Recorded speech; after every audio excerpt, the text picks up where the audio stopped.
Sometimes the most broken hearts still have room for unexpected love. Sometimes the loneliest souls find purpose in the most unlikely places. Elias Boone was a mountain man who had given up on second chances. At 60, he lived alone in the Colorado wilderness, carrying 15 years of regret like stones in his chest. His cabin sat empty except for memories he couldn't shake and mistakes that followed him into every sunrise. Then 2 orphaned mountain lion cubs wandered into his camp, hungry and afraid. The mother was gone, and winter was coming fast.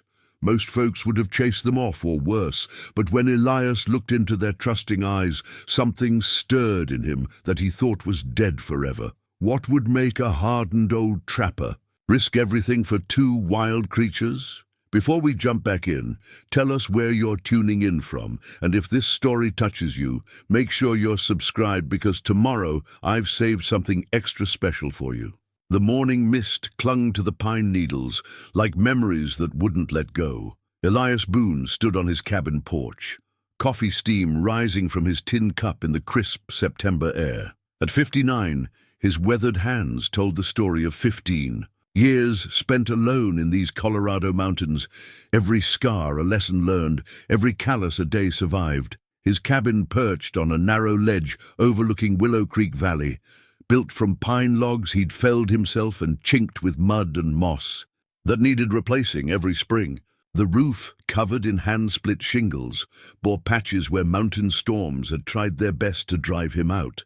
But Elias had outlasted every tempest, just as he'd outlasted the ghosts that first drove him here. Inside, the single room held everything a man needed, and nothing he didn't. A stone fireplace dominated one wall, blackened from countless nights of warmth and solitary meals. His bed, built into the far corner, remained neatly made each morning, a habit from another life he couldn't quite shake. Above it, 3 wooden shelves held his few possessions: a Bible he rarely opened, a shaving kit that saw weekly use, and a small leather journal bound with a strip of rawhide. That journal held 15 years of careful observations, weather patterns sketched in precise detail, animal migration routes mapped with the dedication of a scholar, medicinal plant locations marked with symbols only he understood. But between those practical entries,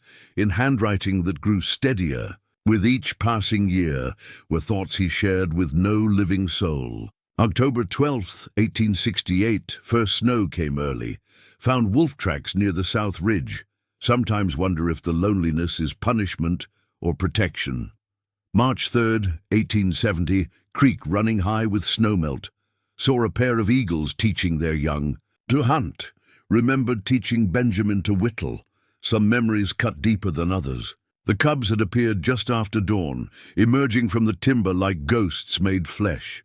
Elias had been checking his snare line when he heard the first mewling cry, soft and desperate, like a child calling for comfort in the dark. He'd frozen, every instinct screaming danger, but curiosity won over caution. They couldn't have been more than 2 months old, their spotted coats still downy, their blue eyes wide with fear and confusion. The larger of the 2, a male by his size, sat back, on his haunches, and looked directly at Elias with an expression that seemed almost human in its pleading. His sister, for Elias somehow knew she was female, pressed close against her brother's side, trembling despite the warming sun. No mother mountain lion would leave cubs this young alone unless something terrible had happened. Elias knew the ways of these mountains better than most, and what he saw before him defied every natural law. Cubs this small should have been hidden in a den, nursing and growing under their mother's fierce protection. Instead, they sat in his camp like supplicants seeking mercy. His first impulse was to back away slowly, leave them undisturbed, let nature take its course. 15 years of mountain living had taught him that wild things lived and died by their own rules, and human interference usually made things worse. But as he watched them, something twisted in his chest, a feeling he'd buried so deep he'd forgotten its name. The male cub took a tentative step forward, then another. Elias remained perfectly still, barely breathing. The cub approached his boot and sniffed carefully, then looked up again with those impossibly blue eyes. In that moment, Elias saw something that made his hands tremble. Trust. Complete. Inexplicable.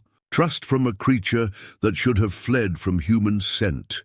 The cub pressed his small head against Elias's leg, and the sound that escaped the old mountain man's throat was part sob, part prayer. He thought of Benjamin, his son, who used to run to him with that same unquestioning faith. Benjamin, who would climb into his lap and fall asleep to stories of brave knights and distant kingdoms. Benjamin, whose fever-bright eyes had looked at him with that same desperate trust in those final hours when medicine had failed and all Elias could do was hold him close and whisper promises he couldn't keep.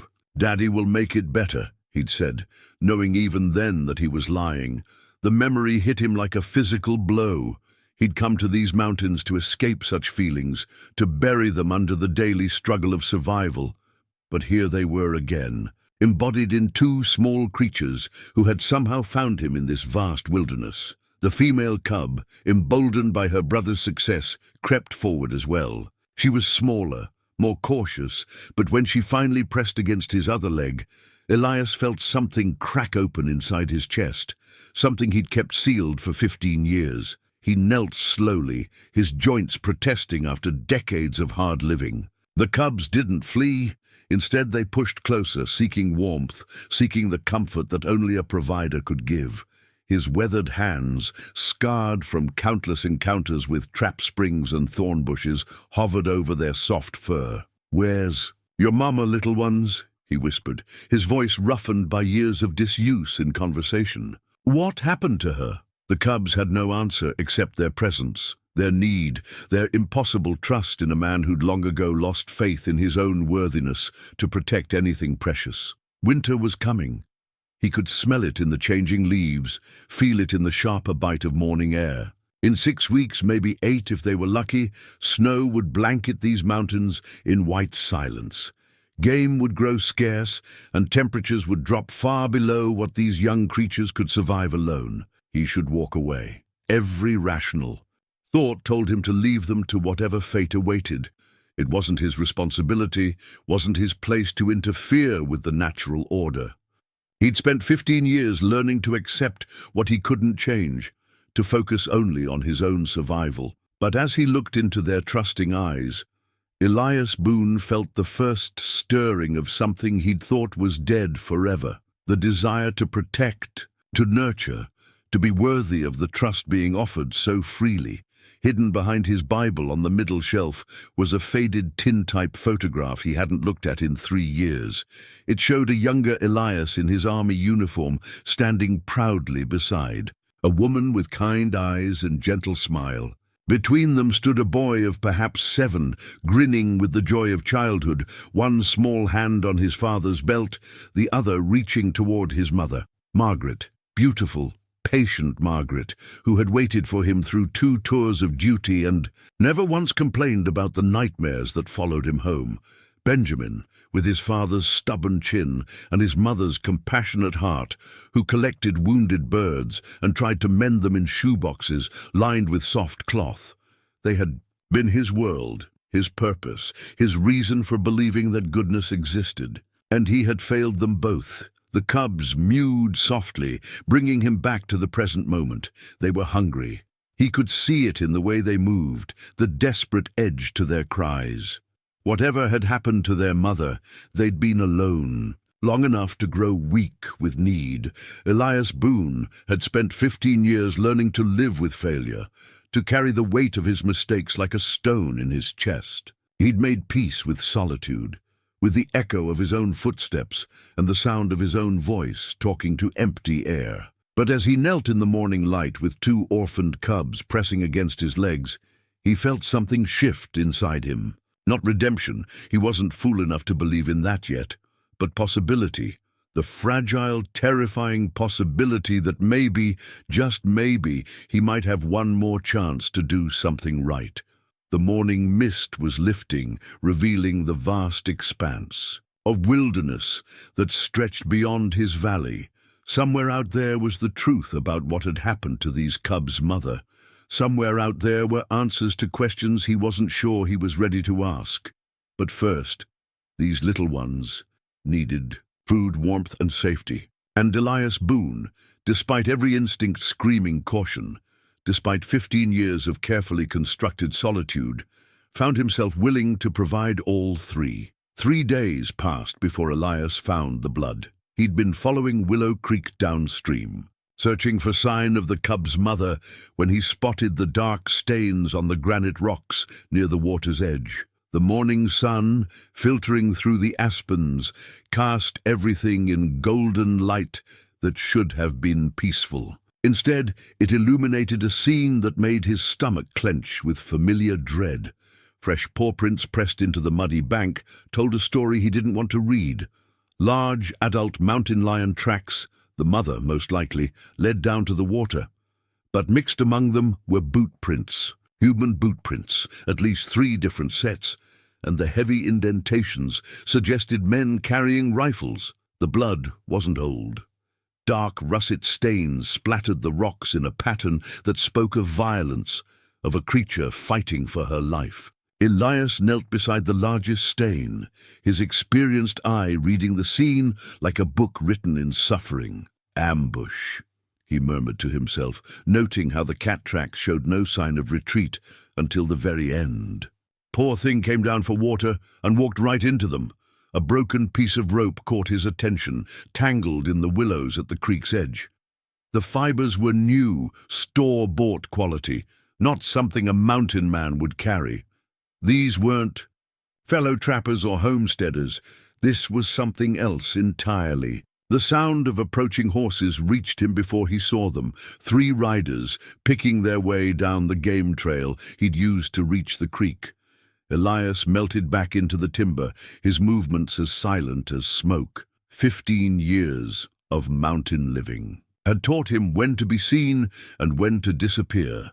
The men who emerged into the clearing were exactly what he'd expected.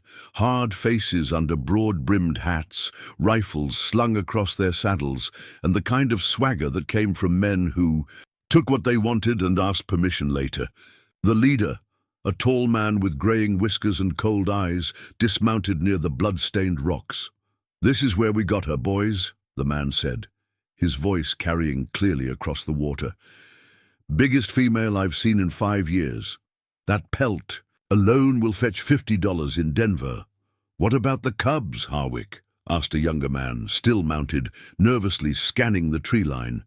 Tracks showed she had young ones. Harwick spat into the creek. "Cubs are worth more alive than dead. Town folks back east pay good money for exotic pets. We'll find them, don't you worry." The third man, stocky with arms like tree trunks, chuckled without humor. "Assuming some mountain hermit hasn't found them first.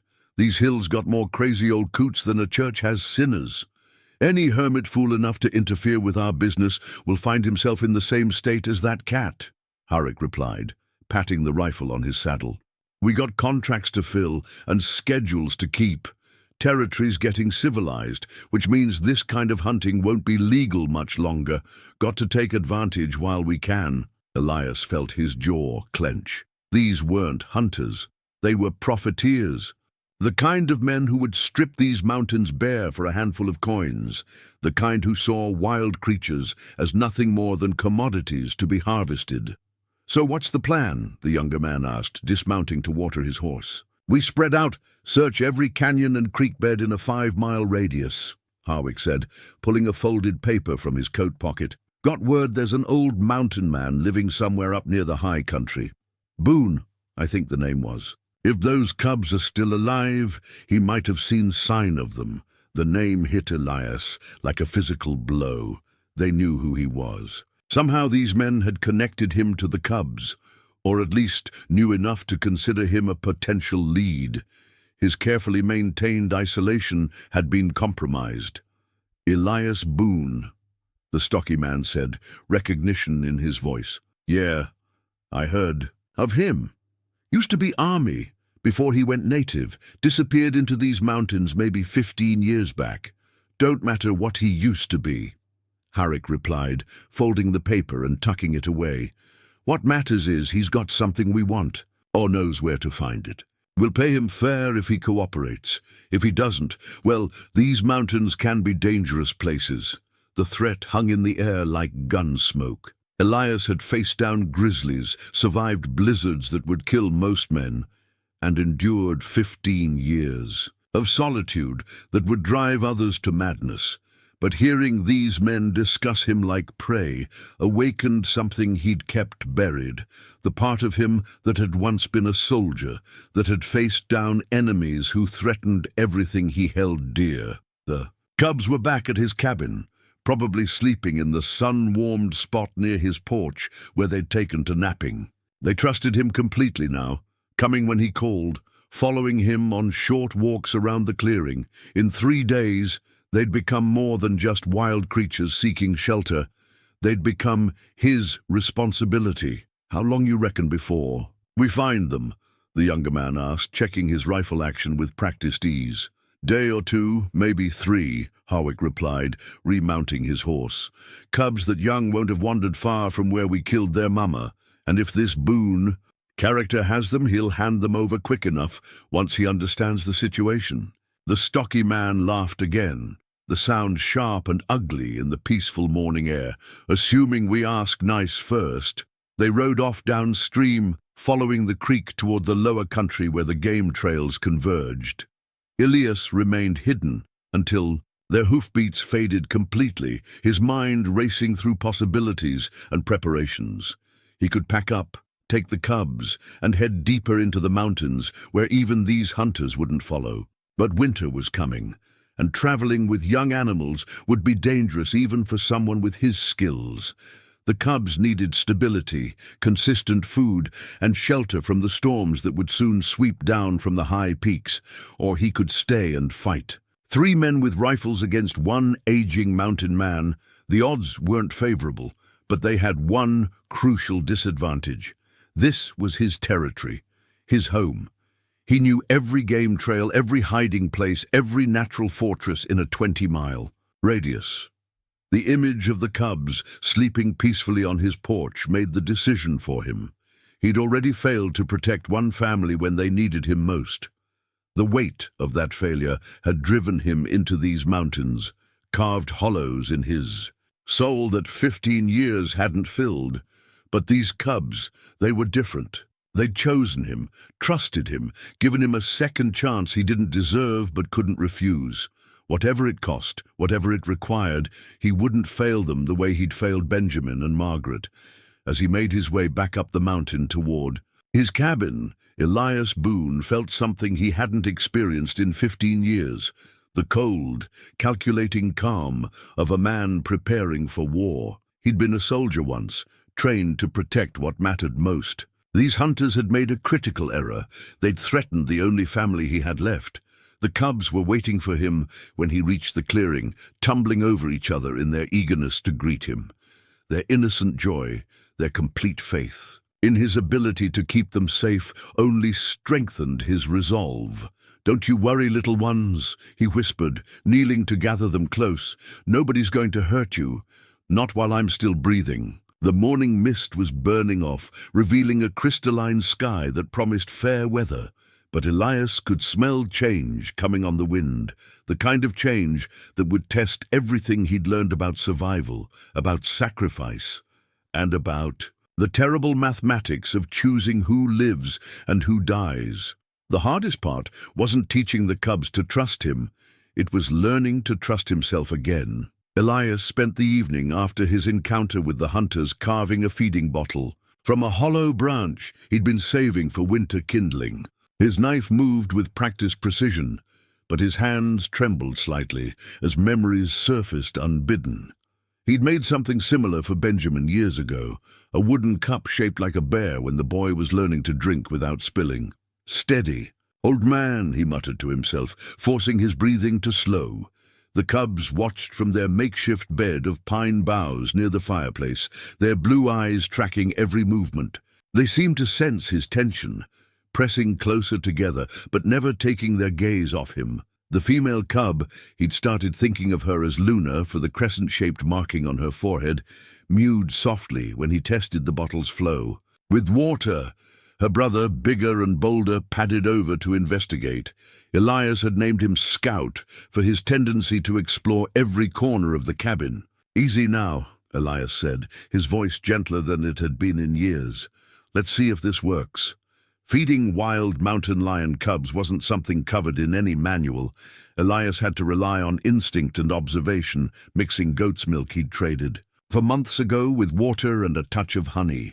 The first attempts were disasters, milk everywhere except where it needed to be, cubs frustrated and hungry, and Elias questioning every decision. But Luna learned first, her small paws gripping the wooden bottle while she drank with desperate enthusiasm. Scout took longer, more suspicious of the contraption, but eventually hunger won over caution.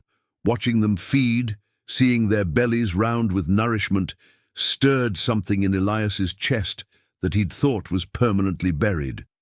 It felt like purpose. The next morning brought an unexpected visitor.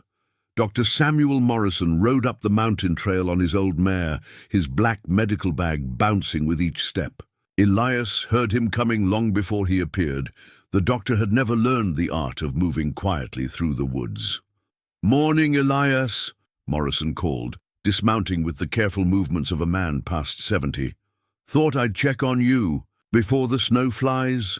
Morrison had been making these monthly visits for 3 years now, ever since he'd treated Elias for a severe case of pneumonia. The old doctor claimed it was professional concern, but Elias suspected it had more to do with loneliness. Morrison's wife had died 5 years back, and his children lived back east. "Doc," Elias nodded, but his eyes kept scanning the tree line.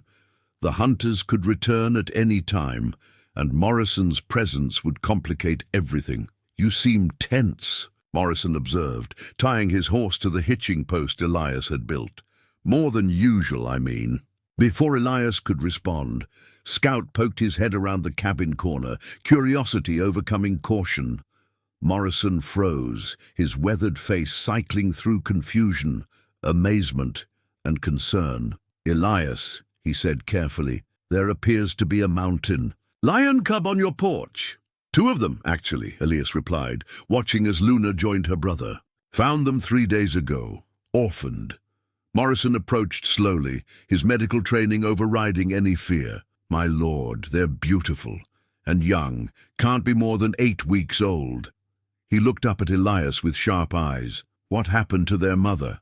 Elias told him about the blood by the creek, the hunter's conversation, the threat hanging over his small valley like a thundercloud. Morrison listened without interruption, his face growing darker with each detail. "Howick," the doctor spat. When Elias finished, "That man's been trouble since he showed up in these parts. No respect for anything living, just sees dollar signs where others see God's creation. You know him?" "Know of him. He and his men have been through town twice. This month, selling pelts and asking questions about the high country. Sheriff doesn't like them, but they haven't broken any laws he can prove." Morrison knelt beside the cubs, who had grown brave enough to approach. Scout sniffed his extended hand, while Luna hung back, still cautious around strangers. "What are you planning to do?" Morrison asked. "Keep them safe," Elias said simply. "Whatever it takes." The doctor studied him for a long moment. "That's going to be dangerous, my friend. These men aren't the type to give up easily." "Neither am I." Morrison smiled, the first genuine expression of joy Elias had seen from him in months. "No, I don't. Suppose you are. What do you need?" The question caught Elias off guard. He'd grown so accustomed to handling everything alone that the offer of help felt foreign. Supplies mostly, milk, medicine in case they get sick, maybe some fabric for warmer bedding. "Consider it done." Morrison reached into his bag and pulled out a small bottle of cod liver oil. "This will help keep them healthy through winter, a few drops in their milk every other day." As if sensing they were being discussed, Luna finally approached the doctor, her natural curiosity overcoming her fear. Morrison remained perfectly still as she sniffed his coat, his boots, his medical bag. "She's got intelligence in those eyes," Morrison observed. "Both of them do. They're going to grow into magnificent creatures. If I can keep them alive that long, you will." Morrison's voice carried quiet confidence. "I've seen how you handled challenges, Elias. You've survived 15 years up here through sheer determination. These cubs couldn't have found a better protector." The words hit harder than Elias expected. He'd grown so accustomed to thinking of himself as a failure, a man who'd abandoned his post when his family needed him most, that hearing someone speak of him as a protector felt like putting on clothes that no longer fit. "I failed before," he said quietly. Morrison looked up from where Luna was now investigating his sleeve. "We all have. The measure of a man isn't whether he falls, it's whether he gets back up." That afternoon, after Morrison had ridden back down the mountain, with promises to return soon with supplies, Elias sat on his porch watching the cubs play. They tumbled over each other with the careless joy of youth, pouncing on fallen leaves and chasing their own tails. Scout had found a pine cone and was batting it around the clearing, while Luna stalked him from behind a pile of firewood. Their play looked so normal, so innocent, that for a moment Elias could almost forget about the hunters, the approaching winter, the weight of responsibility settling on his shoulders. But then Scout would pounce with a little too much precision, or Luna would freeze at a sound in the woods, and Elias would remember that these weren't domestic cats. They were wild predators, and teaching them to trust humans, even him, might be the kindest cruelty he could inflict. As evening approached and the cubs settled down for another night by his fireplace, Elias pulled out his leather journal and wrote by lamplight. September 15th, 1883. "The cubs are learning to drink from the bottle I made. Doc Morrison visited and offered help. For the first time in years, I don't feel completely alone, but the hunters are still out there, and winter is coming. Tomorrow, I need to start preparing defenses. These little ones are counting on me, and I won't let them down." He paused, pen hovering over the page, then added, "Benjamin would have loved them." The first time Elias laughed, really laughed, in 15 years, it was because Scout had gotten his head stuck in an empty tin can. The young male had been investigating the remnants of Elias's breakfast when curiosity overcame caution. One moment he was sniffing around the discarded can, the next he was stumbling blindly around the cabin clearing, bumping into trees and mewing in frustrated confusion, while Luna watched from a safe distance, her expression almost human in its amusement. Elias tried to maintain his composure, approaching slowly with gentle words. But when Scout walked straight into the cabin wall with a resounding clang, something broke loose inside the old mountain man's chest. Laughter bubbled up from a place he'd forgotten existed, deep, genuine mirth that shook his whole frame. "Easy there, you fool cub," he chuckled, carefully working the can free. "Curiosity's going to be the death of you if you're not careful." Scout, freed from his tin prison, sat back on his haunches and looked at Elias with what could only be described as wounded dignity. The sight of the young cat's ruffled fur and indignant expression sent Elias into another fit of laughter. It was then that he realized Luna was watching him with intense curiosity. She'd never heard him laugh before. None of the creatures in these mountains had. For 15 years, Elias Boone had been a man of few words and fewer smiles. But something about these cubs was awakening parts of himself he'd thought were dead and buried with his family. That evening, as the cubs settled down for the night, Elias found himself carving again. His knife moved almost without conscious direction, shaping a piece of pine into something small and playful. By the time he finished, he held a wooden mouse, perfectly sized for small paws to bat around, with a tail just long enough to make. "It's interesting. Here," he said, offering it to Luna. "Something safe to play with." She approached cautiously, sniffed the carving, then gently took it in her mouth. Within moments, both cubs were tumbling over each other, the wooden mouse flying between them in a game that looked remarkably like the hunting practice it was preparing them for. Watching them play, Elias felt a warmth spread through his chest that had nothing to do with the fire crackling in his hearth. This was what joy looked like, simple, pure, uncomplicated by the weight of past mistakes or future fears. But the outside world had a way of intruding on peaceful moments. Sheriff. Tom Bradley rode up the mountain trail 2 days later, his horse breathing hard from the climb. Elias had heard him coming for the better part of an hour. The sheriff had never been much for woodcraft, and had managed to convince the cubs to stay hidden in the cabin. "Elias," Bradley called, dismounting heavily. At 45, the sheriff carried the soft weight of a man who spent more time behind a desk than in the saddle, but his eyes were sharp with intelligence and hard-earned wisdom. "Tom," Elias nodded, stepping down from his porch. "Long way to come for a social call." "Wish it was social." Bradley's expression was grim. "Got some men in town asking questions about you. 3 of them, led by a fellow named Harwick. They seem real interested in whether you've seen any mountain lion sign lately." Elias kept his face carefully neutral. "Lots of mountain lions in these parts. What's their interest?" "They claim they're tracking a female with cubs. Say she killed some livestock down in the valley and they're hired to deal with the problem." Bradley spat into the dirt. "Course, I checked with every rancher within 50 miles, and nobody's lost so much as a chicken to cat attacks." "That's so." "What I think is these boys are in the business of hunting for profit, not protection. The kind of men who see dollar signs where decent folks see God's creatures." Bradley studied Elias carefully. "Question is, have you seen anything that might interest them?" It was a delicate moment. Bradley was a good man, honest as the day. Was long, but he was also the law. If Elias told him about the cubs, the sheriff would be bound by duty to investigate, which could lead these hunters right to his door. "Haven't seen any trouble," Elias said finally. It wasn't exactly a lie. The cubs themselves weren't trouble, even if they might bring it.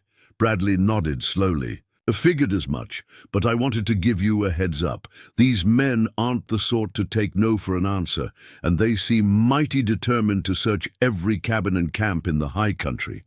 Appreciate the warning. There's something else." Bradley's voice dropped lower. "They had papers with them, official-looking documents claiming they're authorized by the territorial government to conduct their search. But something about them didn't smell right." Inside the cabin, Elias could hear the cubs moving around, probably playing with the wooden mouse. He hoped Bradley's ears weren't as sharp as his eyes. "What kind of papers?" "Hunting permits, mostly. But also something that looked like a warrant with your name on it." Bradley's expression grew more serious. "Elias, I need to ask, is there anything in your past that might give them legal cause to come after you?" The question hit like a physical blow. Elias had spent 15 years believing he'd left his past buried, that his desertion from the army during wartime was a secret that had died with his commanding officers. Apparently, he'd been wrong. "Old business," he said carefully. "Nothing that should concern anyone now. Maybe not. But these men seem to think otherwise." Bradley stepped closer, lowering his voice further. "If you need help, any kind of help, you know where to find me. I don't like the smell of this whole situation." After the sheriff rode back down the mountain, Elias sat on his porch steps and watched the afternoon light filter through the aspen leaves. The cubs emerged from the cabin cautiously, sensing his tension. Luna pressed against his leg, while Scout investigated the hoofprints Bradley's horse had left in the clearing. The wooden mouse lay forgotten near the cabin door, and Elias picked it up, turning it over in his weathered hands. Such a simple thing, a toy carved in a moment of contentment, but it represented something precious. It represented the possibility that even broken men could create joy, could nurture instead of destroy. But now the outside world was closing, in bringing with it all the complications he'd tried to escape. The hunters weren't just after the cubs, they were after him too. Whatever papers they carried, whatever authority they claimed, it meant his carefully constructed isolation was crumbling. That night, as he wrote in his journal by firelight, Elias's entries took on a different tone. September 20th, 1883, Sheriff Bradley came with warnings. The hunters have papers with my name on them. The past has found me, just as I always feared it would, but I won't run this time. These cubs need me, and I need them more than I care to admit. Whatever comes, we'll face it together." He paused, listening to the soft breathing of the cubs sleeping by his fireplace, then added, "For the first time in 15 years, I have something worth fighting for." Elias spread the hand-drawn map across his kitchen table, weighing down the corners. With stones smoothed by 15 years of handling, every line had been sketched from memory.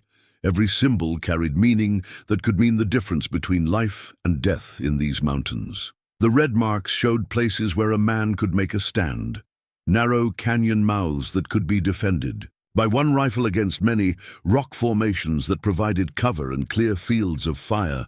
Blue marks indicated water sources, essential for any extended campaign. Green marks were his allies, few though they were.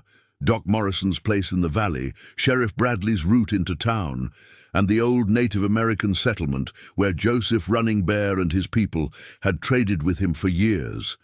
But it was the black marks that dominated the map, every possible approach to his cabin, every trail that could bring enemies to his door. Elias had spent 3 days walking these routes, timing how long it would take armed men on horseback to reach him, identifying choke points where he could slow them down or turn them back. "Planning for war, old friend?" Elias spun toward the voice, his hand moving instinctively toward the rifle propped against the wall. But it was only Joseph Running Bear, standing in the doorway with his characteristic silent grace. The Ute elder had a way of appearing without sound, a skill that had saved both their lives more than once over the years. "Joseph," Elias relaxed, but kept his body between his visitor and the cubs who were napping near the fireplace. "Didn't hear you coming. A man who makes noise in the forest is a man who doesn't live long." Joseph's dark eyes took in the map, the scattered ammunition, the sharpened knives laid out for inspection. "You prepare for battle, maybe." Joseph stepped fully into the cabin, moving with the careful dignity of a man past 70 who had seen more winters than he cared to count. His long grey hair was braided with feathers and small bones, and his weathered face carried the wisdom of someone who had learned to read the world's moods like a book. "The spirits have been restless," he said, settling into the chair across from Elias. "They speak of men with hard hearts coming to our mountains, men who take without asking, who kill without honor." It was then that Scout chose to wake up, stretching with a yawn that revealed needle-sharp teeth. Joseph's eyes widened slightly, but he remained perfectly still as the young mountain lion padded over to investigate this new scent. "Ah," Joseph said softly, "now I understand." Luna woke as well, drawn by her brother's movement. Soon, both cubs were circling Joseph's chair, their natural curiosity overcoming any caution. The old Ute watched them with the patience of a man who had spent his life observing the wild world. "Their mother," he asked, "dead, killed by the men you spoke of." Elias's voice carried a weight of grief and anger. "They want the cubs. For money." Joseph nodded slowly, as if this confirmed something he'd already suspected. "The mountain lion is sacred to my people. She teaches us about the balance between patience and action, between solitude and protection of family." He looked directly at Elias. "These little ones have chosen you as their protector. Do you understand what that means?" "I'm starting to." "Good." Joseph reached into his coat and pulled out a small leather pouch, setting it on the table beside the map. "Then you will need this." Elias picked up the pouch, feeling its weight, the smoothness of well-worn leather. Inside was a collection of items that would have looked like trinkets to most people. Small carved bones, polished stones, dried herbs, and what looked like claws from a large cat. "Medicine pouch," Joseph explained. "Made from the hide of a mountain lion who died defending her cubs 3 winters ago.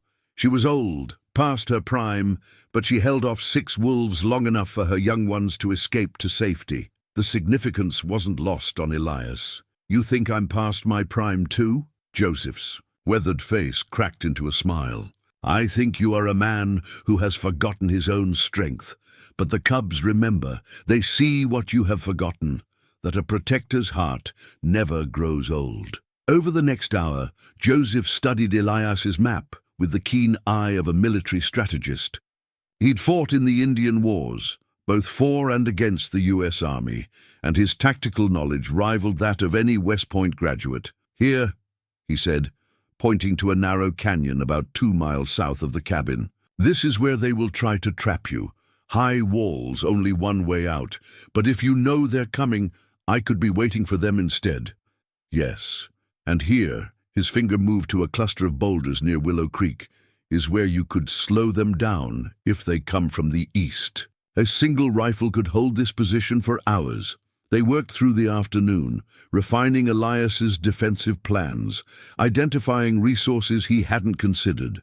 Joseph knew every water source, every game trail, every place where a man could hid or make a stand. More importantly, he knew the kind of men they were facing. "I have seen their like before," he said as the sun began to set. "They believe that want is the same as right, that having guns makes them strong. But they do not understand these mountains. They do not understand that the land itself will fight against those who take without giving back." As if summoned by their conversation, the sound of horses reached them through the evening air. Multiple riders moving fast up the main trail. Elias grabbed his rifle while Joseph melted toward the back of the cabin. But neither man was prepared for what they saw when the riders came into view. Sarah Mitchell rode at the head of the group, her auburn hair flowing behind her as she urged her horse up the steep incline. Behind her came Doc Morrison and 2 men Elias didn't recognize, one young, one middle-aged, both carrying the confident bearing of men comfortable with weapons. Sarah had run the trading post in Pine Ridge for 3 years, ever since her husband died in a mining accident. She was 35, intelligent, and possessed of a quiet strength that reminded Elias of Margaret in ways that both comforted and unsettled him. "Elias," she called, dismounting before her horse had fully stopped. "We need to talk." The cubs, startled by the commotion, pressed close to Elias's legs. Sarah's eyes widened when she saw them, but her expression quickly shifted from surprise to fierce protectiveness. "Oh my," she breathed, kneeling slowly. "They're beautiful." "Sarah," Elias said carefully, "what are you doing here?" She looked up at him with eyes that held steel beneath their kindness. "What I should have done days ago. These men, Harwick and his bunch, they came through my store asking questions, offering money for information about you and any exotic animals you might be harboring." The young man stepped forward, extending his hand. "Name's Miller. This is my partner, Webb.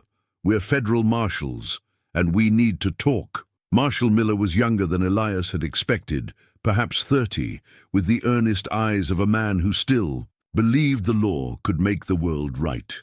His partner, Webb, carried himself with the careful economy of movement that marked a veteran lawman, someone who had learned that survival often depended on reading situations correctly. The first time, "Mr. Boone," Miller began, accepting the cup of coffee Sarah had insisted on making. "We're here about Ezra Harwick and his associates. They're operating under what appear to be forged federal documents." Elias felt something loosen in his chest. Relief. He hadn't realized he'd been holding forged. "Completely fabricated," Webb confirmed, his voice carrying the gravelly tone of too many years and too much whiskey. "The signatures are decent forgeries, but the seal is wrong, and the authorization. Codes don't match anything in our records." Sarah set down her coffee cup with enough force to make the cubs look up from where they were playing with the wooden mouse. "That's not all. They've been through every trading post between here and Denver, spinning the same story about dangerous predators and official hunting licenses. The question is," Miller continued, "what's their real game? 3 men don't come this far into mountain country just for a pair of cubs, no matter how exotic." Joseph, who had been listening in silence from his position near the fireplace, finally spoke. "They seek something else. The cubs are perhaps, how do you say, the cover for their true purpose. What makes you think that? Webb asked, showing more respect for the old Utes' opinion than most white lawmen would. Because they ask too many questions about the wrong things. Who lives in the high country, where the old mining claims are? Which trails lead to the hidden valleys? Joseph's dark eyes met Elias's across the room. They hunt for more than animals. Dr. Morrison, who had been examining Scout with gentle hands, looked up from his impromptu veterinary work. There have been rumors for years about gold strikes in the high country.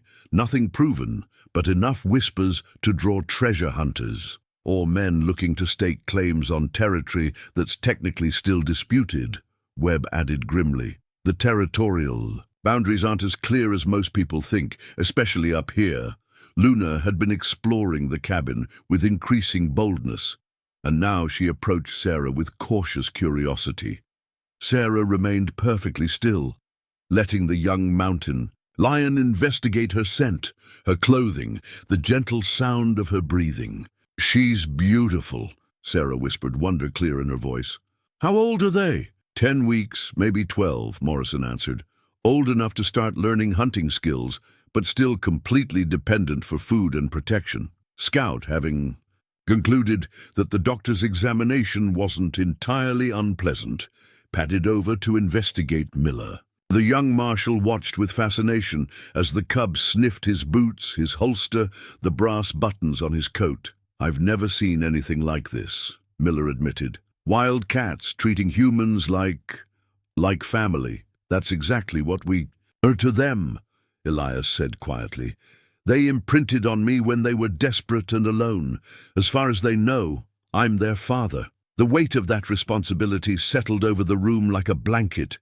Even the marshals, trained to think in terms of law and procedure, seemed to understand that this went beyond simple animal ownership. "Which brings us to the real problem," Webb said, his voice gentle but firm.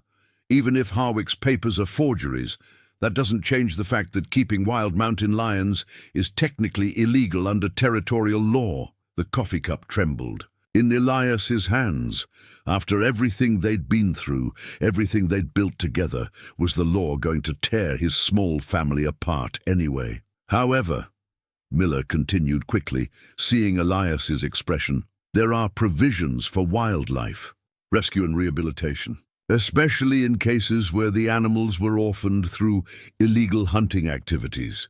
Sarah reached into her coat and pulled out a folded document. "Which is why I brought this. It's a petition I've been circulating in town, requesting that you be granted official status as a wildlife rehabilitator. Doc Morrison started it, but half the town has signed on." Elias took the paper with hands that weren't quite steady. Name after name filled the page.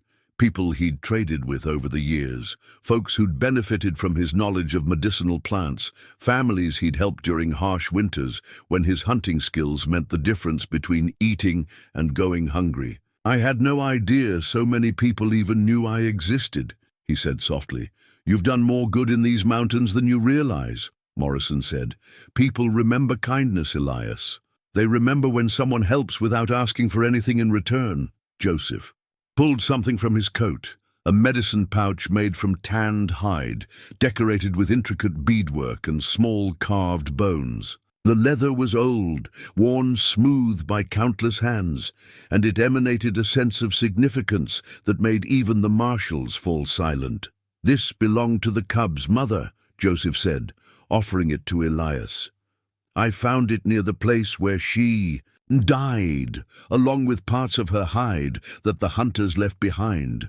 In my tradition, when a mother dies protecting her young, her spirit remains to guide and protect them through the medicine pouch." Elias accepted the pouch with reverence, feeling its weight, not just physical but spiritual. As his fingers traced the intricate beadwork, Luna suddenly approached and pressed her head against his hand, as if she recognized something familiar in the scent. "She knows," Joseph said simply. "The cubs understand that their mother's spirit remains with them, but now it flows through you. You are not replacing her, you are carrying on her work. That evening, as the marshals and Dr. Morrison prepared to head back down the mountain, Webb pulled Elias aside. "Those forgeries Harwick is carrying, they're good enough to fool most local officials, but they won't stand up to federal scrutiny," he said quietly. "The problem is, if we move against him now, before we understand his real objective, he might just disappear and surface somewhere else. What are you suggesting?" "Let him come to you. We'll be watching, but from a distance. When he makes his move, whatever that move turns out to be, we'll be ready." Webb's weathered face was grim. "I won't lie to you, Boone. It's going to be dangerous, but sometimes the only way to end a threat is to let it show its true face." As the visitors rode away into the gathering darkness, Elias stood on his porch, with the cubs at his feet and the medicine pouch in his hands. The leather was warm against his palm, and for a moment he could almost feel a presence, protective, fierce, maternal. "Don't worry, Mama Cat," he whispered to the mountain knight. "I'll keep them safe." The wanted poster was nailed to a pine tree, just 50 yards from Elias's cabin, where he couldn't possibly miss it during his morning routine. His own face stared back at him from the yellowed paper. 15 years younger, clean-shaven, wearing the uniform of a United States Army sergeant. The text below the photograph was brief but damning. "Wanted for desertion in time of war. Sergeant Elias Matthew Boone, 3rd Colorado Cavalry. Reward, $500 dead or alive. Last seen fleeing his post during the Battle of Sand Creek, November 1864. Considered armed and extremely dangerous." Elias's hands shook as he read the lies printed beneath his younger self's image. Sand Creek. They were using Sand Creek against him, twisting one of the most shameful episodes in military history to make him look like a coward. But the truth was far more complicated. The cub sensed his distress immediately, pressing against his legs as he stood frozen beneath the pine tree. Scout mewed softly, the same sound he made when seeking comfort during thunderstorms. Luna wound herself around his ankles, her small body warm against the morning chill. Footsteps approached through the timber, multiple sets, moving with the practiced stealth of men who knew their business. Elias didn't run. There was nowhere to go, and the cubs couldn't move fast enough to escape, even if there was. Harwick emerged from the trees first, his rifle casually pointed in Elias's direction. Behind him came his 2 associates, spread out to cover multiple angles. They'd learned from military tactics, these men, professional hunters indeed. "Morning, Sergeant Boone," Harwick said, his voice carrying mock civility. "Or do you prefer deserter?" "I prefer Elias," he replied quietly, his hands moving slowly to show he wasn't reaching for weapons. "And you can put the rifles down. I'm not going anywhere." Harwick's laugh was sharp and ugly. "Oh, but you are. See that poster there? That's genuine federal paper, not like some of the other documents floating around these parts. We're officially deputized to bring you in, alive or dead, for military justice." The younger hunter, the one called Peters, shifted nervously. "What about the cats, Harwick? That's why we came up here. The cats are just a bonus, boy. Always were." Harwick never took his eyes off Elias. "See, Sergeant Boone here is worth more than a dozen mountain lion pelts. $500 is serious money." Elias felt something cold settle in his stomach. "How did you know where to find me?" "Military records. Took some digging, but your name was in the files of every man who served in the Colorado Territory. Once we knew you were up here, it was just a matter of time. And the forged papers the marshals mentioned?" Harwick's grin widened. "Oh, those were real enough for what we needed. Federal hunting permits, territorial authority to search for dangerous wildlife. Enough official-looking documentation to keep the local law off our backs while we tracked." "You down?" The third man, stocky and silent, finally spoke. "What I don't understand is why a military deserter would risk exposure for a couple of wild cats." It was then that Elias realized they didn't know the whole truth. They saw the wanted poster, saw the potential reward, but they didn't understand what had really happened at Sand Creek. "You want to know why I left my post?" Elias asked, his voice growing stronger. "You want to know what kind of battle Sand Creek really was?" Harwick's expression flickered, just for a moment, suggesting he knew more than he was letting on. It wasn't a battle, Elias continued, his words carrying the weight of 19 years of suppressed truth. It was a massacre. Women and children, mostly, unarmed, flying a white flag of surrender and an American flag that was supposed to protect them. The cubs had moved closer to him, sensing the tension in his voice. Scout positioned himself between Elias and the armed men, his small body trembling with protective instincts he was too young to understand. Colonel Chivington ordered us to kill everything that moved, said nits make lice. That's how he talked about children. Elias's voice grew harder. Some of the men followed orders. Others couldn't stomach it. She was one who couldn't. Peters looked uncomfortable, glancing between Harwick and Elias. That's not what the poster says. The poster says what the army wanted it to say, after the newspapers started asking uncomfortable questions. Elias kept his hands visible, but his voice carried the authority of a man who had once commanded respect. I didn't desert in the face of enemy fire. I refused to participate in the murder of innocents. Harwick spat into the dirt. Touching story. Doesn't change the fact that you're worth $500 to us. Actually, it does. The new voice came from the trees behind Harwick's men, calm, authoritative, and completely unexpected. Marshal Webb stepped into the clearing, his badge visible on his coat, his rifle aimed at Harwick's back. Gentlemen, you're under arrest for fraud, conspiracy, and attempted kidnapping of a federal witness. Harwick spun around, his own rifle swinging toward the marshal. What the hell are you talking about? I'm talking about this. Webb held up an official document with one hand, while keeping his rifle steady with the other. Presidential pardon for Sergeant Elias Boone, signed by Ulysses S. Grant himself and dated March 15, 1865. Full exoneration for his refusal to participate in what the president called actions contrary to the honor and dignity of the United States Army.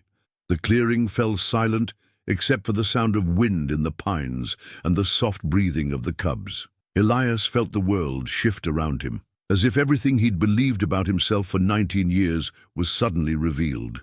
To be built on lies, that's impossible, Harwick snarled. Military desertion is military desertion. Not when the desertion was actually an act of conscience, later validated by congressional investigation, Webb replied. The Sand Creek Massacre was officially condemned by the U.S. government. Men like Sergeant Boone, who refused to participate, were quietly pardoned, and their records cleared. Miller emerged from another direction, flanking Harwick's remaining men. The question is, how did you get hold of a wanted poster that was officially rescinded 20 years ago? Peters dropped his rifle and raised his hands. We found it in Harwick's gear, said it was legitimate federal paper. Harwick's face had gone pale, but his rifle remained aimed at Webb. You can't prove anything. Actually, we can. Sarah's voice carried across the clearing as she led Dr. Morrison and Joseph Running Bear into view. Because that poster isn't the only forged document you've been carrying. Joseph held up a leather satchel. Found this in your camp last night. Full of documents. Some real, some not. Some very interesting correspondence about mineral rights and territorial claims. The pieces fell into place in Elias's mind like tumblers in a lock. You weren't after the cubs or the reward money. You were after the land. Smart man, Harwick said, his finger moving toward his trigger. This whole area sits on what could be the richest gold deposits in Colorado Territory. But there are too many legitimate settlers, too many legal claims to file. Easier to clear out the hermits and squatters first, then move in with proper documentation. Documentation you were forging, Webb said. Documentation we were creating, Harwick corrected. Amazing what you can accomplish with the right printing equipment and a few well-placed bribes, Scout suddenly hissed, a sound Elias had never heard from him before. The young mountain lion had spotted something the humans had missed. Harwick's finger tightening on his trigger, his body shifting for a clear shot at Webb. Down, Elias shouted, diving toward the cubs as Harwick's rifle boomed across the clearing. But the shot went wide because Luna, in a display of protective instinct that defied her young age, had launched herself at Harwick's leg, her needle sharp. Claws finding purchase in his thigh. The man's scream of pain and surprise echoed off the canyon walls as his rifle flew from his hands. When the dust settled, Harwick was on the ground with Luna sitting on his chest, her small face inches from his nose, growling with a sound that promised future retribution. Scout had positioned himself over the fallen rifle, as if he understood its significance. Webb and Miller quickly disarmed the remaining hunters, while Dr. Morrison checked everyone for injuries. Sarah knelt beside Elias, who was gathering the cubs close to his chest. "It's over," she said softly. "It's finally over." But as Elias looked down at the cubs who had just risked their lives to protect him, he realized it wasn't over at all. It was just beginning.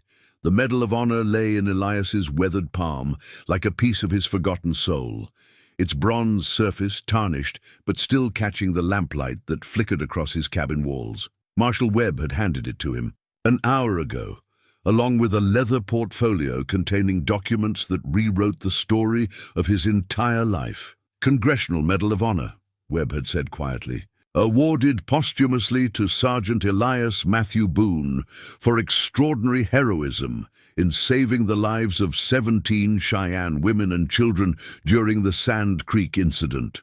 The award was rescinded when you were declared dead, then restored when we discovered you were very much alive." Now, sitting at his kitchen table with the cubs sleeping peacefully by the fireplace, Elias tried to reconcile this bronze medal with the man he'd believed himself to be for nearly 20 years. According to the documents, he hadn't just refused to participate in the massacre. He'd actively worked to save lives, leading non-combatants to safety while bullets flew around them. Sarah sat across from him, her hands wrapped around a cup of coffee that had long since grown cold. "You saved 17 people," she said softly. 17 human beings who went on to live, to have families, to contribute to the world. And you carried guilt about it for 20 years. "I remember it differently," Elias said, turning the medal over in his hands. "I remember chaos, confusion, making decisions that felt like cowardice. I remember running. You remember what trauma." "As to memory," Dr. Morrison interjected from his chair near the fire, "the mind protects itself from unbearable truths sometimes. You weren't running from your duty, you were running toward it." Joseph Running Bear nodded from where he sat cross-legged on the floor, one hand resting gently on Scout's sleeping form. "My grandfather was at Sand Creek. He survived because a soldier, a white soldier with kind eyes, led him and others away from the killing. He described this soldier many times in the stories he told." Elias looked up sharply. "Your grandfather?" "White. He lived to be 93, died just 5 years ago. His last words were a prayer for the soldier who saved him." Joseph's dark eyes met Elias's across the room. He would be pleased to know his prayer was finally answered. The weight of revelation was almost crushing. For 20 years, Elias had carried the belief that he was a coward, a deserter, a man who had failed when courage was needed most. The guilt over his family's death had seemed like just punishment for his military failures. But if this medal was real, if these documents were true, then everything he'd built his identity around was wrong. Marshal Miller cleared his throat from his position by the window, where he'd been watching the trails for any sign of trouble. "I hate to interrupt, but we need to discuss what happens next. Harwick and his men are secured for now, but their operation was bigger than just the 3 of them." Webb nodded grimly. "We found evidence in their camp of at least 6 other men working the territory. Bank records show they've been buying up mineral rights using forged documentation for months. This was a systematic land grab operation. And when Harwick doesn't report in," Miller continued, "his partners are going to come looking, probably with more men and better weapons than we can handle up here." Sarah leaned forward. "How long do we have?" "Hard to say. Could be days. could be hours. Webb's expression was grim. The smart play would be to get everyone off this mountain until federal reinforcements can clean up the mess. Elias looked down at the cubs, now stirring from their nap at the sound of voices. Luna stretched and padded over to investigate his boots, while Scout sat up and fixed him with those impossibly blue eyes that seemed to see straight through to his soul. "I'm not running," he said quietly. "Elias," Sarah began. "No." His voice carried a firmness that surprised even him. "I've spent 20 years running from who I thought I was. These cubs trust me to protect them, and this mountain is their home. I won't abandon them again." "Again?" Dr. Morrison asked gently. Elias was quiet for a long moment, his fingers tracing the edge of the Medal of Honor. "Margaret and Benjamin," he said finally. "My wife and son. They died while I was in military prison, waiting for court-martial proceedings that never came. I wasn't there when they needed me most." "You were in prison for doing the right thing," Sarah said firmly. "For saving lives. Doesn't matter. They called for me, and I wasn't there." Elias looked up at the faces surrounding him, good people who had risked their lives to help him, who had shown him kindnesses he didn't deserve. "I won't make that mistake again." Joseph smiled, the first genuine expression of joy Elias had seen from the old Ute in years. "Now you sound like the man Whitehawk described, the soldier who chose to save rather than destroy." Scout chose that moment to approach Elias's chair, standing on his hind legs to place his front paws on Elias's knee. The young mountain lion looked directly into his eyes with an expression that seemed almost human in its intensity. "He knows," Joseph said softly. "They both know. The cubs understand that you have found your true self again." Miller moved away from the window, his hand resting on his holstered pistol. "If we're staying, we need a plan. This cabin isn't defensible against a large force." Elias stood up, gently moving Scout aside, and walked to the map still spread across. His table, the red marks, the defensive positions he'd identified, suddenly took on new significance. He wasn't just planning to hide anymore, he was planning to fight. "Here," he said, pointing to a narrow canyon mouth about a mile from the cabin. "Devil's Gap. Only wide enough for 2 men to pass through at a time, with good cover on both sides. If we can funnel them through there, we can control the engagement," Webb finished, understanding immediately. "Classic military tactics." "The cubs can't stay here," Sarah said. "Whatever happens, they need to be somewhere safe." Joseph stood slowly, his old bones creaking with the effort. "There is a place. Sacred cave in the high country, where my people once kept important things safe from enemies. The cubs will be protected there." "How far?" Elias asked. "Half day's travel if you know the path." "I will take them." The plan began to form like a storm gathering strength. Joseph would lead the cubs to safety in the high country while the others prepared defensive positions. Dr. Morrison would return to town to alert the territorial authorities and request immediate federal assistance. Sarah would coordinate supplies and communications from her trading post, but as they discussed logistics and timing, Elias found himself studying the faces of these people who had become his allies, his friends. Sarah, whose quiet strength reminded him of Margaret's gentle courage. Dr. Morrison, whose compassion had kept him connected to humanity during his darkest years. Joseph, whose wisdom had helped him understand the spiritual significance of his bond with the cubs. Webb and Miller, who represented a law that was finally working in service of justice rather than expedience. "There's something else," Webb said, pulling another document from his portfolio. "This came through official channels just before we rode up here. It's an appointment, temporary federal wildlife marshal for this territory.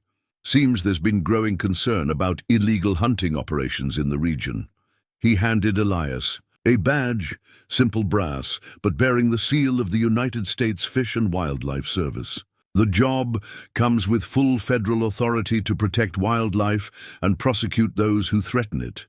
Salary's not much, but it includes official recognition of your right to care for orphaned animals." Elias stared at the badge, feeling the weight of official sanction for work he'd been doing informally for years. "Why me?" "Because," Miller said with a slight smile, "according to these reports, you're the most qualified wildlife expert in the Colorado Territory. 15 years of detailed observations, successful animal rehabilitation, and demonstrated knowledge of wilderness survival. Plus you've got a Medal of Honor for protecting the innocent." Luna padded over and rubbed against Elias's leg, as if she understood that something important was happening. Scout followed, and soon both cubs were pressed against him, their warm bodies a reminder of why all this planning and preparation mattered. "When do we start?" Elias asked, pinning the badge to his shirt. "We already have," Sarah replied, standing and moving to gather her things. "Joseph, how long do you need to get the cubs to safety?" "We leave at first light. The path is difficult, but we will reach the sacred cave before sunset." Dr. Morrison was already packing his medical bag. "I'll ride hard for town. Should be able to get word to the territorial governor's office by tomorrow evening." Webb and Miller began checking their weapons and ammunition. "We'll coordinate the defense here. If Harwick's partners are coming, we'll be ready for them." As the cabin filled with the purposeful energy of people preparing for battle, Elias found himself looking down at the Medal of Honor still clutched in his hand. For 20 years, he'd believed he was a man running from his failures. Now he understood the truth. He was a man who had always fought for what was right, even when it cost him everything. The cubs settled down near his feet, their breathing slow and peaceful, in the way of creatures who trusted completely in their protector's ability to keep them safe. Tomorrow would bring new dangers, new tests of courage and resolve. But tonight, for the first time in 20 years, Elias Boone knew exactly who he was. The signal fire mirror caught the morning sun like a beacon of defiance, sending flashes of light across the valley that could be seen for miles. Elias adjusted the angle carefully, following the code Joseph had taught him years ago. 3 short flashes, 2 long pause, repeat. The message was simple: ready, come ahead. 6 riders emerged from the timber below, moving in the loose formation of men who knew their business but had grown overconfident. Through his field glasses, Elias could make out their leader, a man with silver hair and the bearing of someone accustomed to command. This would be Colonel Rawlings, Harwick's superior, in whatever organization they truly represented. "Federal marshals, my foot," Webb muttered from his position among the rocks, 20 yards to Elias's left. "Those boys move like military, but not our military." Miller's voice carried across the gap between their positions, carefully modulated, to avoid echoing off the canyon walls. Confederate irregulars, maybe? Men who never accepted the war was over? It would make sense, Elias thought, as he watched the riders approach the narrow mouth of Devil's Gap. Ex-Confederate officers, bitter about defeat, seeing opportunity in the chaos of territorial expansion, using forged federal documents to steal land, planning to establish their own kingdom in the mountains where federal authority was weak. The cubs were safe. He'd watched Joseph lead them up the hidden trail toward the sacred cave just after dawn, Luna looking back over her shoulder one last time before disappearing into the high timber. That knowledge gave him a calm he hadn't felt since this whole ordeal began. Whatever happened today, Scout and Luna would survive. The signal mirror was an old cavalry piece, something he'd carried from his army days and somehow never thrown away.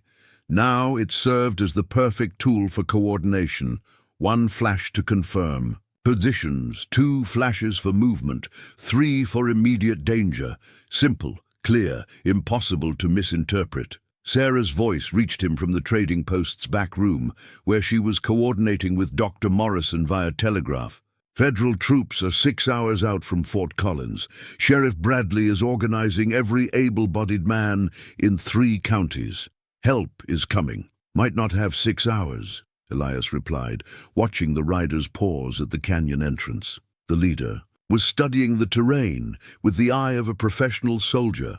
noting the narrowness of the passage, the elevated positions on either side, the clear tactical disadvantage of entering such an obvious kill zone. But Rawlings also understood that his quarry was trapped. The canyon had only one exit, and his men controlled it. Time was on his side, or so he believed. Elias Boone. The voice echoed off the canyon walls, magnified and distorted by the stone. "I know you're up there. We have business to discuss." Elias checked his rifle one more time, a habit from his army days that had probably saved his life more than once. 6 rounds in the magazine, 1 in the chamber, 20 more in his belt. Enough for a good fight if it came to that. "I'm listening," he called back, his voice carrying the authority of a man wearing a federal badge. "You've caused us considerable trouble, Boone. Interfered with legitimate business operations. Assaulted our representatives. Harbored stolen property." "Stolen? Your property?" The words came out sharper than Elias intended. "Those cubs aren't property. They're living creatures you orphaned for profit." Rawlings' laugh carried no humor. "Everything's property, Boone. Land, animals, people. It's all about who has the power to take and keep. Right now, that's us." Webb shifted position among the rocks, his rifle trained on the canyon mouth. Miller had moved to cover the alternate trail that wound up the south face of the ridge, a harder climb, but possible for determined men. The signal mirror flashed once from Sarah's position, confirmation that the telegraph lines were still open. Twice from the direction of the main trail, Dr. Morrison had reached the checkpoint and was coordinating with incoming federal forces.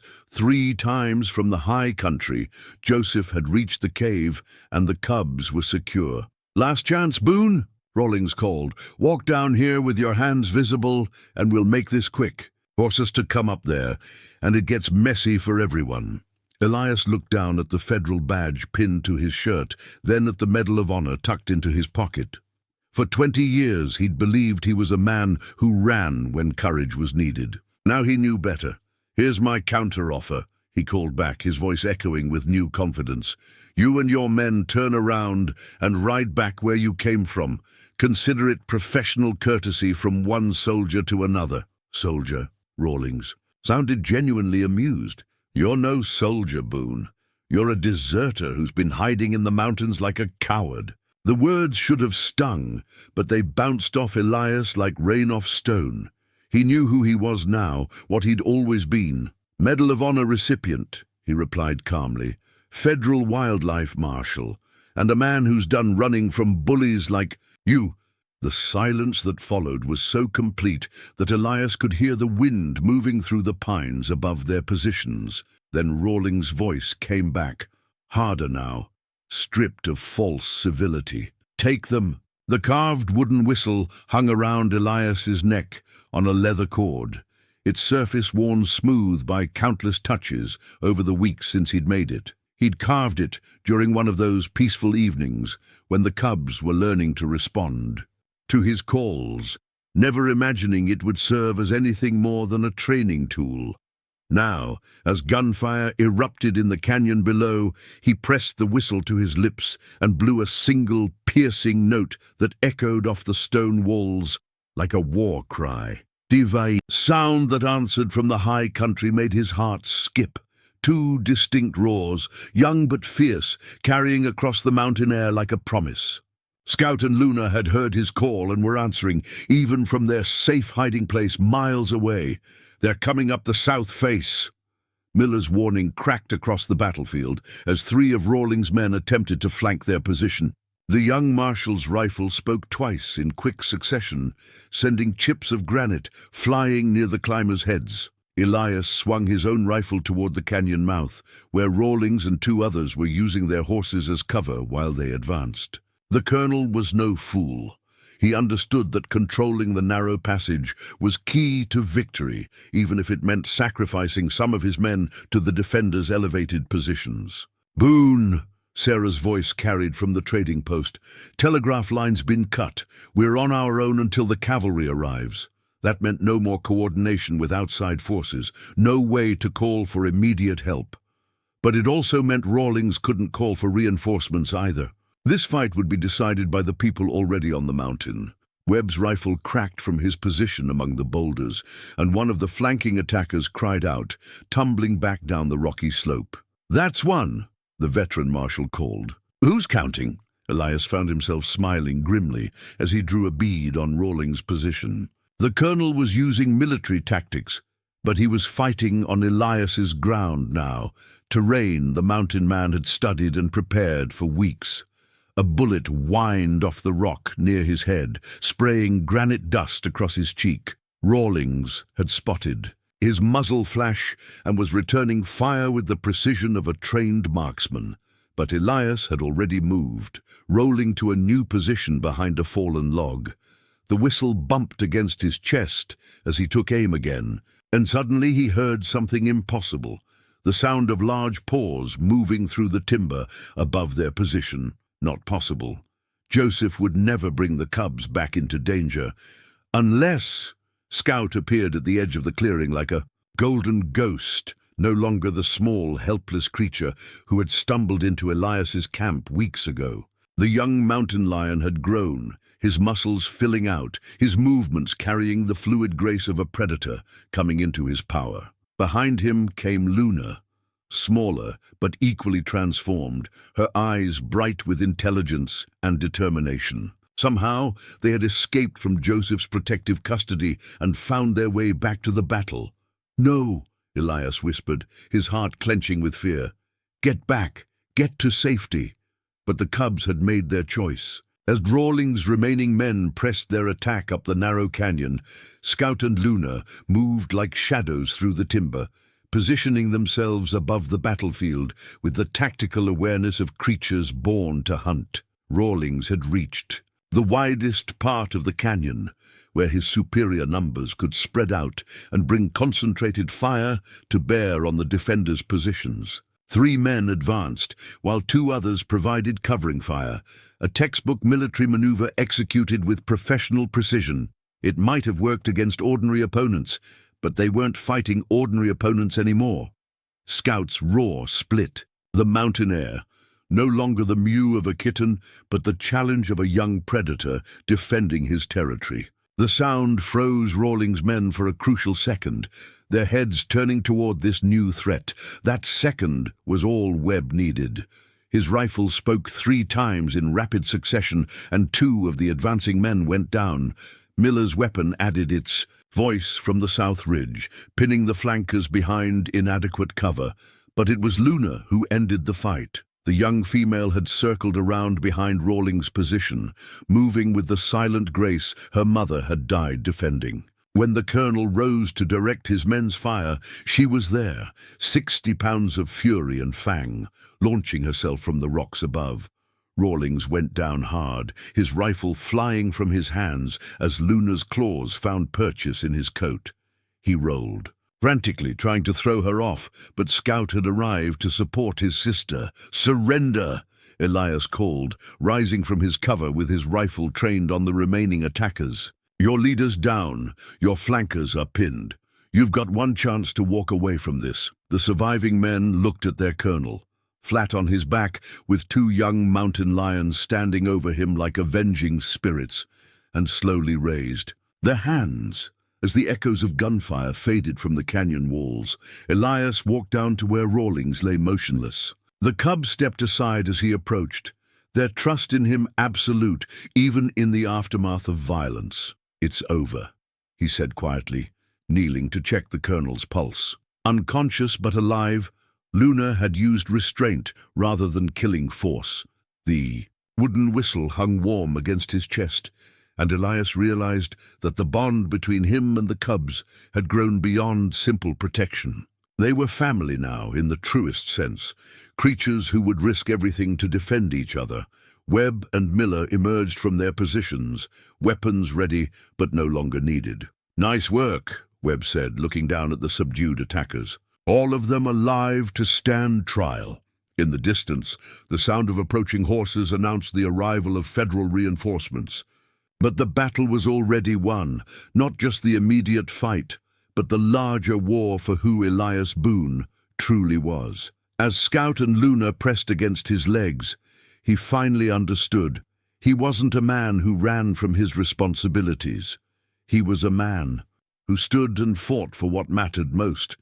The sketch was Sarah's idea, drawn during one of those golden October afternoons when the aspen leaves painted the mountainside in shades of fire and honey. She'd positioned herself on a fallen log near the cabin porch, her pencils arranged beside her like an artist's prayer, capturing the scene that had become their new normal. In the drawing, Elias sat on his porch steps with Scout stretched out. Beside him, the young mountain lion's head resting on his knee with casual affection. Luna lounged in a patch of sunlight nearby, her spotted coat beginning to show the rosettes that would mark her adult coloring. Behind them, the cabin looked more lived in than it had in 15 years. Flower boxes Sarah had installed, wind, chimes that Dr. Morrison had brought from town, a second rocking chair that spoke of companionship rather than solitude. "There," Sarah said, adding a final detail to Elias's weathered hands. "That's how I want to remember this place, this moment." 6 months had passed since the confrontation at Devil's Gap. The federal courts had moved swiftly to prosecute Rawlings, and his associates. Their scheme to forge territorial documents and steal mineral rights had unraveled completely once investigators began pulling threads. The ex-Confederate colonel would spend the next 20 years in a federal prison, along with the network of accomplices who had helped him operate across 3 territories. But the legal resolution was only part of the story. The real transformation lay in the daily rhythms that had emerged on Elias's mountain. Dr. Morrison made his visits more frequently now, ostensibly to monitor the cubs' development, but really because he'd found family here among the pines. He'd been documenting their growth with scientific precision. Scout now weighed nearly 90 pounds and stood as tall as a large dog, while Luna had reached 60 pounds and displayed the intelligence that would make her a formidable hunter. There, reaching the age where they should be establishing territory, Morrison observed, checking his notes against the cubs' current behavior. In the wild, they'd be leaving their mother's protection soon. But these weren't wild cubs in the traditional sense anymore. They'd learned to navigate the boundaries between their natural instincts and their bond with humans. Scout had developed a routine of morning patrols around the valley, marking his territory but always returning to the cabin by evening. Luna preferred hunting practice, stalking chipmunks and rabbits with increasing skill, though she rarely made actual kills. Joseph Running Bear visited weekly, bringing news from the tribal council and wisdom about managing the balance between wild and domestic. The old Ute had become something of a celebrity after word spread about his role in protecting the mountain lions, and he used his newfound influence to advocate for wildlife preservation across the territory. "The spirits are pleased," he told Elias during one of his visits. "The cubs have learned to walk in both worlds, the world of their ancestors and the world of their chosen family. This is harmony."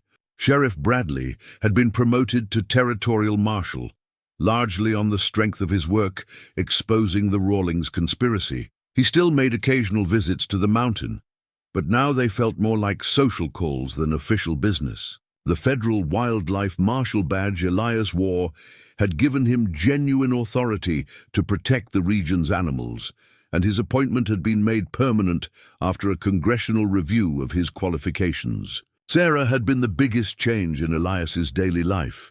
She'd started visiting more frequently after the crisis passed, initially to help with the cubs' care, but increasingly just to share meals and conversation.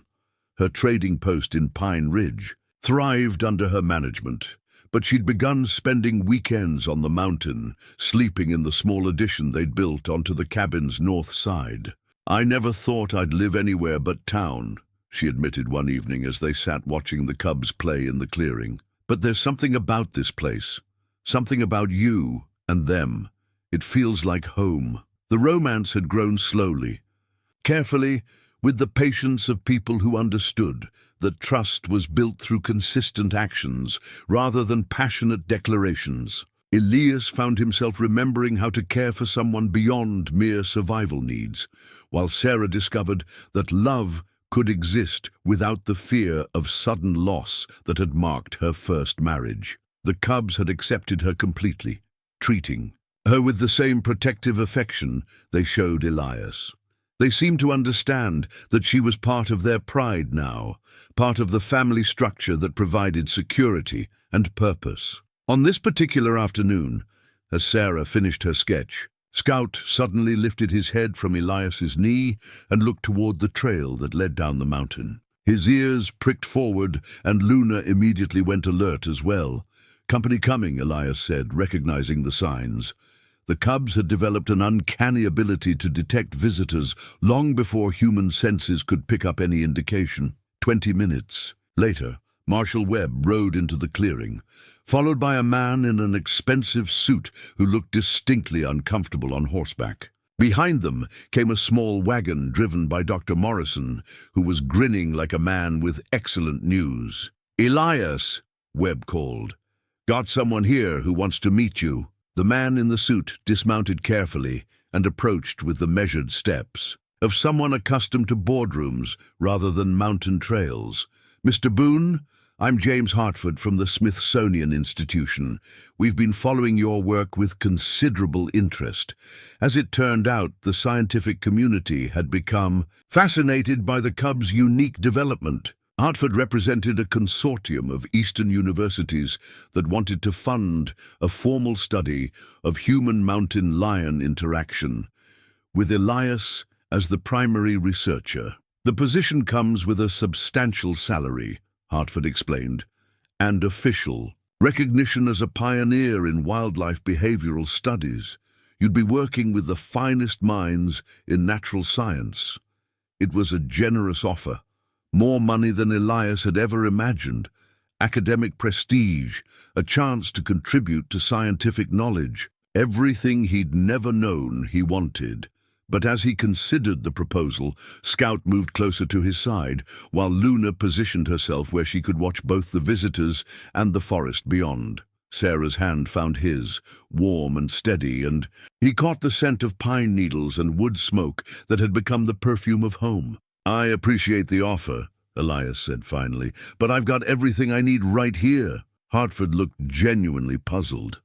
"Sir, this is a once-in-a-lifetime opportunity, the chance to change how the world understands wildlife." Elias looked down at the family portrait Sarah had sketched, a weathered mountain man, 2 magnificent cats, and a cabin that had become the center of something larger than any individual life. "Mister," he said with quiet certainty, "I'm already living a once-in-a-lifetime opportunity." As the visitors departed with polite bewilderment, Sarah leaned against his shoulder while the cubs settled back into their afternoon contentment. Mountain evening was approaching, painting the sky in shades of rose and gold, and somewhere in the distance a hawk called to its mate. Elias Boone had spent 20 years searching for redemption in solitude. Instead, he'd found it in family, in purpose, and in the simple truth that sometimes the greatest courage is choosing to stay rather than leave. The sketch captured it perfectly. A man who had learned to trust his own heart, surrounded by the creatures who had taught him that love could grow even in the most unlikely circumstances.